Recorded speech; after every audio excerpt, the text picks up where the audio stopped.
Olá, pessoal! No vídeo de hoje vamos analisar algumas das principais controvérsias envolvendo o Papa Francisco.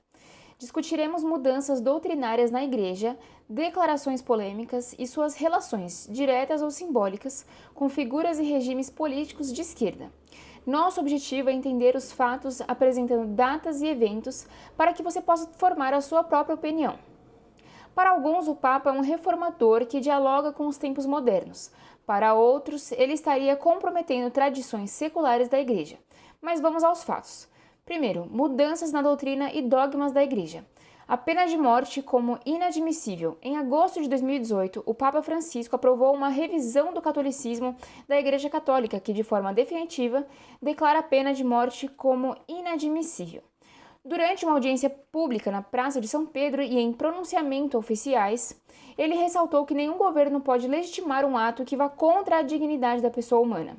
Essa mudança rompe com séculos de ensinamentos que, em determinados contextos, aceitavam a pena capital. Muitos teólogos e fiéis tradicionalistas viram essa alteração como uma inovação que fere a continuidade do magistério católico. 2. O documento sobre a fraternidade humana e o diálogo interreligioso. Em 9 de fevereiro de 2019, no Centro Cultural em Abu Dhabi, Emirados Árabes Unidos, o Papa Francisco assinou, juntamente com outros grandes políticos, o documento sobre a fraternidade humana. Esse documento propunha uma visão de mundo pluralista e enfatizava que a diversidade religiosa seria uma vontade de Deus. Críticos apontaram que, ao reconhecer publicamente a validade de outras tradições religiosas, o Papa estaria relativizando o princípio da exclusividade de Cristo como o único caminho para a salvação, conforme o ensino tradicional católico. Questões sobre o casamento e a moral sexual. Em março de 2020, durante uma audiência em Roma, o Papa afirmou que os homossexuais têm o direito de estar em uma família, defendendo a ideia de união civil para casais do mesmo sexo. Em maio de 2023, circularam declarações e rumores de que o Vaticano estaria considerando a possibilidade de bênçãos para casais do mesmo sexo, mesmo que sem equiparação a um casamento formal. E a polêmica. Tais declarações foram interpretadas por muitos como um afastamento dos ensinamentos tradicionais da Igreja, que historicamente reservam o sacramento do matrimônio para a união entre um homem e uma mulher.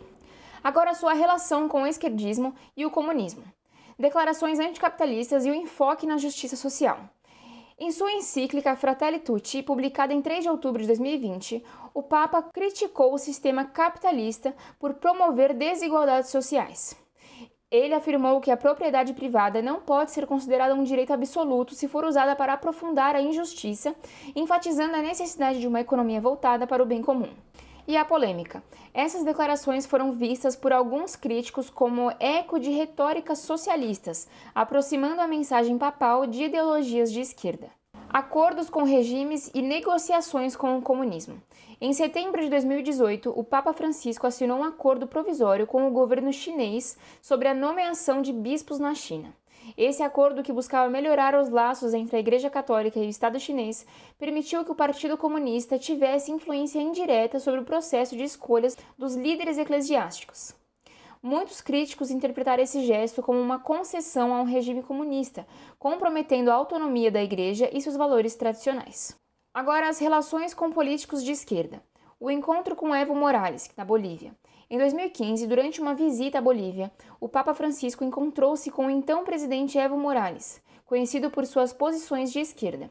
Em um episódio bastante comentado, Morales presenteou o Papa com um crucifixo, objeto que para alguns críticos simbolizava uma aproximação com ideologias comunistas, embora outros argumentam que esse gesto tinha caráter cultural e de respeito.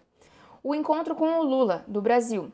Durante sua visita ao Brasil, ocorrida em março de 2013, o Papa também se reuniu com o presidente Luiz Inácio Lula da Silva.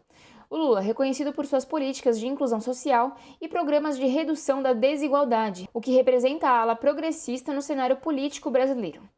Esses encontros alimentaram a narrativa de que o Papa estaria alinhado com políticos de esquerda, reforçando a percepção de que sua agenda pastoral estaria permeada por ideias progressistas e, para alguns, ideologias compatíveis com o socialismo ou comunismo, e outras políticas e reações internas na Igreja, por exemplo, a restrição à missa tridentina. Em novembro de 2021, foram anunciadas medidas que restringiam a celebração da missa tridentina, que é a missa em latim, tradicionalmente associada ao rito romano anterior às reformas do Concílio Vaticano II. Essa decisão foi recebida com forte reação dos católicos tradicionalistas, que enxergaram nela um afastamento das raízes litúrgicas e um desrespeito à tradição da Igreja. E a polêmica do quem sou eu para julgar? Em 13 de março de 2013, durante um evento no Vaticano, quando questionado sobre a inclusão de pessoas do grupo LGBTQI+, no clero, o Papa Francisco declarou: "Se uma pessoa é gay e busca Deus com boa vontade, quem sou eu para julgar?"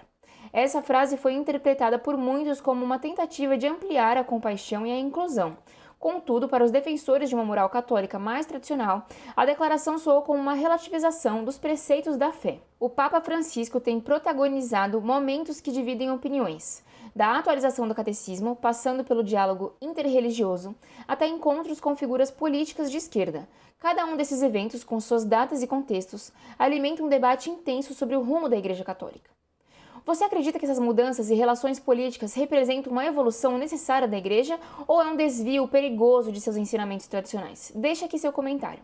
Agora, qual a relação dessa polêmica com a teologia da libertação? A relação do Papa Francisco com a teologia da libertação é complexa e pode ser vista como uma influência que, embora moderada, se reflete em sua ênfase na justiça social e na opção preferencial pelos pobres. Eis alguns pontos que ajudam a compreender essa relação. A teologia da libertação surgiu na América Latina, especialmente a partir dos anos de 1960 e 1970, como uma resposta às profundas desigualdades sociais e à opressão dos pobres. Sendo argentino e formado no contexto sul-americano, o Papa Francisco tem uma vivência e sensibilidade marcadas pelos desafios sociais típicos dessa região, o que o faz compartilhar, em certa medida, a preocupação central da teologia da libertação com os marginalizados. Um dos pilares, tanto da teologia da libertação quanto da mensagem pastoral do Papa Francisco, é a opção pelos pobres. Em suas homilias, discursos e documentos, o Papa sempre enfatizou a necessidade de uma igreja que esteja próxima dos que sofrem e que lute contra as injustiças sociais. Essa ênfase reflete uma afinidade com a preocupação da teologia da libertação em transformar a realidade dos oprimidos, embora o Papa Francisco aborde essas questões dentro dos limites do magistério e da doutrina católica tradicional. Historicamente, alguns aspectos da teologia da libertação foram criticados e até rejeitados por setores mais conservadores da Igreja por sua associação com retóricas e análises marxistas. O Papa Francisco, embora compartilhe a preocupação com a justiça social, tem cuidado em evitar a politização excessiva da fé. Ele não adota uma interpretação estritamente marxista da realidade, mas busca articular uma crítica às estruturas de poder opressoras a partir de uma perspectiva cristã que valoriza a dignidade humana. O Papa tem promovido um diálogo aberto com diversas correntes de pensamento, tanto dentro quanto fora da Igreja.